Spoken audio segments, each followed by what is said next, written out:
Bible পঢ়িলে বেমাৰ আজাৰ নহয়। বাইবেল পঢ়িলে ডাক্তৰৰ ওচৰলৈ যাব নালাগে। বাইবেল পঢ়িলে মানুহ নমৰে। আৰু এনেবোৰ কথা কৈ ধৰ্মান্তকৰণত নামিছে একাংশ খ্ৰীষ্টিয়ান মিছনাৰী, যাৰ লক্ষ্য সহজ সৰল আদিবাসী আৰু জনজাতি গাঁও। উপায়ন্ত হৈ চৰকাৰলৈ তেওঁলোকৰ আহ্বান, চৰকাৰে আমাৰ ধৰ্ম বচাওক। আমাৰ জাতিটো জীয়াই ৰখাৰ কাৰণে আৰু আমাৰ ধৰ্মটো বাচাই ৰখাৰ কাৰণে আমাক চৰকাৰৰ ফালেদি যি কৰিব লাগে আমাক সহায়টো কৰিব লাগে। আমাক মানে এনেকুৱা প্ৰলোভন দেখুৱাইছে, খ্ৰীষ্টান ধৰ্মত ল'লে বোলে মানুহ নমৰে, আকৌ মানে বেমাৰো নহয়। এখন গাঁৱৰ ৰাইজ এতিয়া খ্ৰীষ্টিয়ান আগ্ৰাসনৰ বিৰুদ্ধে ওলাই আহিছে। এজাহাৰ দাখিল কৰিছে আৰক্ষী থানাত। কাৰণ প্ৰলোভন আৰু অন্ধবিশ্বাস বিয়পাই ধৰ্মান্তকৰণ ব্যাপক হাৰত চলিছে গাঁওখনত। লিভাৰ, কিডনী, ব্ৰেইনৰ অসুখ হেনো ভাল কৰে বাইবেলে। শুনক তেওঁলোকৰ কথাখিনি। বিলাক আছো, আমি হিন্দু মানুহ আছো, সেই হিন্দু মানুহৰ ঘৰে ঘৰে যাই কিনে প্ৰচাৰ চলাই আছে যে আপোনালোকে যদি বেমাৰ হয় বা কিবা লিভাৰ বেয়া হলে, কিবা কিডনিক বেয়া হলে, মানে কিবা ব্ৰেইনৰ কিবা হলে মানে যে আমি বাইবেল পঢ়িলে মানে বোলে ভাল হৈ যায়। ডাক্তৰে চিকিৎসাই নালাগে, আপোনালোকৰ বিনা পইচাতে বাইবেল পঢ়িলে ভাল হৈ যাব। আপোনালোকে আমাৰ ধৰ্মত আহক, এইটো ধৰ্মত থাকিব নালাগে। আপোনালোকে যে এই শিৱ পূজা কৰে, কিবা ঘৰৰ কিবা নীতি নিয়ম পূজা কৰে, আপোনালোকে যিও কৰে সেই চব শয়তান হয়। আপোনালোকে পাপীক পূজা কৰি আছে। আমাৰ ধৰ্মত আহক, আমাৰ ধৰ্মত আহিলে আপোনালোকে কি বুলি কয় বাইবেল পঢ়িলে ভাল হৈ যাব, এইটো কৰক। মানে সেইটো শুনা পাই কিনে আজি আমি দুখিত। মানে কিয়? কাৰণ আমাৰ ৰাইজে মানে আমাৰ যেহেতু আমাৰ মানুহবিলাক যেহেতু মানে অলপ শিক্ষিতৰ ক্ষেত্ৰত কমো আছে, তো অলপমান মানে বেমাৰ আজাৰতো আমাৰ মানুহ পৰিলে চিকিৎসা হবৰ কাৰণে ইমান মানে বস্তুখিনি জোটাব নোৱাৰে। সেইকাৰণে কিছুমান অলপ যদি মৰমকে কথা কৈ দিয়ে তে মানে সেইটো মানে সঁচা কৰি ভাবি লয় আৰু ধৰ্ম নিয়ন্ত্ৰণ হয়। অসমৰ বিভিন্ন প্ৰান্তত এনেধৰণে খ্ৰীষ্টানৰ ধৰ্মান্তকৰণ চলিব ধৰিছে। এইবাৰ তামোলপুৰৰ বৰি আঙাৰকাটাত খ্ৰীষ্টানৰ আগ্ৰাসন চলিছে। চিকিৎসাৰ নামত খ্ৰীষ্টানৰ আগ্ৰাসন। খ্ৰীষ্টান হ'লে মানুহ নমৰে। আৰু এনে ব্যাপক হাৰত ভুৱা প্ৰচাৰ চলিছে গাঁওখনত। আমাৰ অভিযোগ, আমি বৰি আঙাৰকাটা গাঁৱত মোটামুটি আমি 100 ঘৰ মানুহ আছোঁ।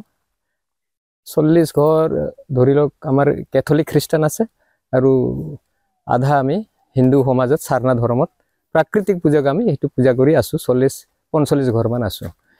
ইয়াৰ মাজতে মোৰ নিজৰে ঘৰৰ মানুহ এজন বেমাৰীৰ নামত মানে চিকিৎসা হোৱা যোৱা বুলি কৈ তেওঁ পাঞ্জাৱত যায় মানে খ্ৰীষ্টান ধৰ্মৰ শিক্ষা লৈ আহি ইয়াত মানে খ্ৰীষ্টান ধৰ্ম প্ৰচাৰ কৰিবলৈ ধৰিছে। আৰু আমাৰ যিবিলাক মানুহ আছে সিহঁতক কৈছে যে খ্ৰীষ্টান ধৰ্ম ল'লে বেমাৰ ভাল হৈ যাব। আমাক মানে এনেকুৱা প্ৰলোভন দেখুৱাইছে, খ্ৰীষ্টান ধৰ্মত ল'লে বোলে মানুহ নমৰে, আকৌ মানে বেমাৰো নহয়। ইতিমধ্যে উপায়ন্তৰ হৈ আৰক্ষীৰ কাষ চাপিছে আদিবাসী ৰাইজ। আঙাৰকাটা গাঁৱৰ ৰাইজে একলগ হৈ আমি এই সাৰনা ধৰ্মৰ লোকজনক ৰখাবৰ কাৰণে খ্ৰীষ্টান ধৰ্মত নোযোৱাৰ কাৰণে আমি চবে ওলাই আহিছোঁ, এজাহাৰ দিছোঁ। আমি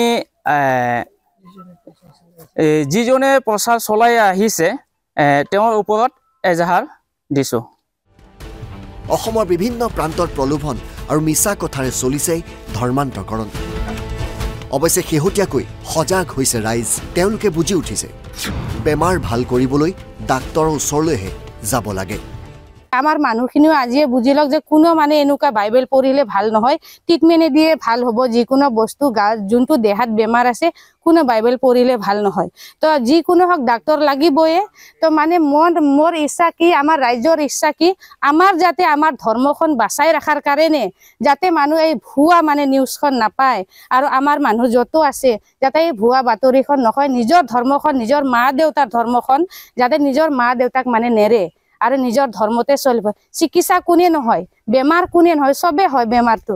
লেকিন বেমাৰটো মানে চবৰে হয়, বেমাৰটো চবে ভালো হয়, লেকিন চিকিৎসা ললিহে হ'ব। যদি ধৰ্ম প্ৰচাৰ কৰিলে ধৰ্ম লৈ কিনে তো মানুহৰ বেমাৰ ভাল নহয়।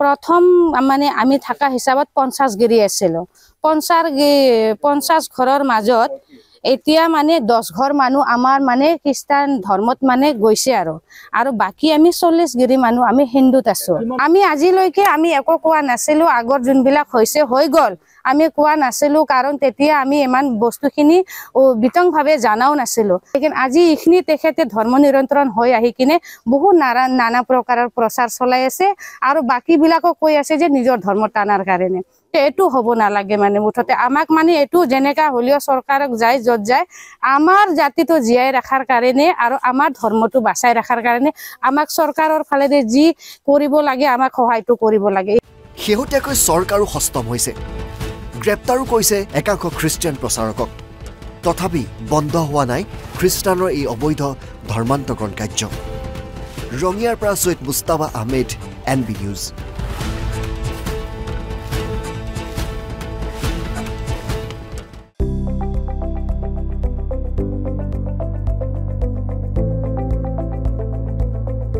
NB নিউজ সহজ সৰল ভাষাত নৱভাৰতৰ কথা